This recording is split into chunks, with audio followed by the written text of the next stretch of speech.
Et merci d'avoir choisi TV5 Monde. Bienvenue si vous nous rejoignez dans 64 minutes, Le Monde en français. C'est l'heure du rappel des titres avec d'abord l'incertitude autour du sort de Kayla Jean Muller. Le groupe État islamique a annoncé la mort de l'otage américaine hier lors d'un raid de la coalition sur la Syrie. Mais pour Washington, il n'y a aucune preuve pour le moment de sa mort. Pessimisme pour l'Est de l'Ukraine. Le plan de paix franco-allemand ne semble pas avoir convaincu Vladimir Poutine et peu d'avancées aujourd'hui lors de la conférence de Munich sur la sécurité. Et puis un samedi sport aujourd'hui avec la petite finale de la Coupe d'Afrique des Nations. Rencontre République démocratique du Congo et Guinée équatoriale pour la 3e place de la CAN. 0-0 au terme du temps réglementaire et en ce moment c'est la séquence des tirs au but pour départager les deux équipes. Et puis un mot de rugby avec le tournoi Destination. Aujourd'hui, l'Irlande a corrigé l'Italie sur le score de 26-3. Et en ce moment, c'est le match France-Écosse au Stade de France à Saint-Denis. Et pour le moment, les Français sont en tête avec un score de 9-8. Et nous sommes ensemble depuis un peu plus d'une heure. Voici l'essentiel de 64 minutes préparé par Sophie Goldstein et Corinne Lannoy. Nous voulons structurer la sécurité en Europe ensemble, avec la Russie, et non contre elle. Cela veut dire que chaque protagoniste doit faire sa part dans la résolution de la crise. Le chef de la diplomatie russe a quand même précisé que les négociations sur la crise ukrainienne allaient se poursuivre et qu'il y avait aujourd'hui de bonnes raisons d'être optimiste.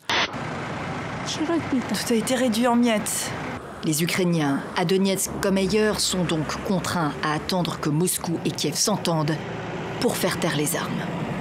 Selon le groupe djihadiste, leur otage a été tué par des frappes aériennes jordaniennes au nord de la Syrie, ce que ne confirme pas le département d'État américain.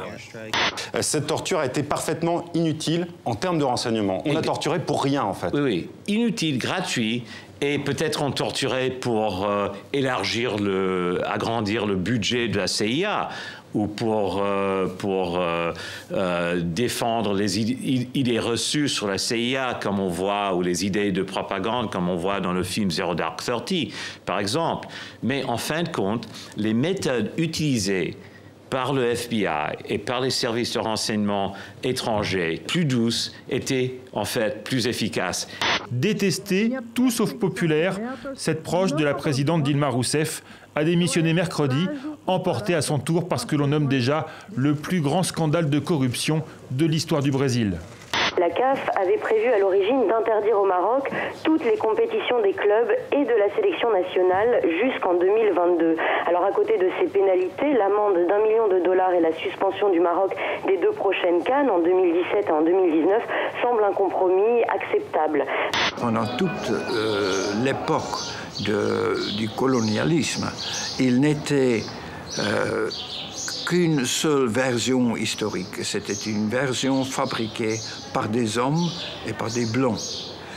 Et c'était seulement à partir des changements politiques et sociaux qu'on a commencé à rechercher toutes les différentes histoires. Mon texte français est le résultat de tout un tissage de plusieurs langues.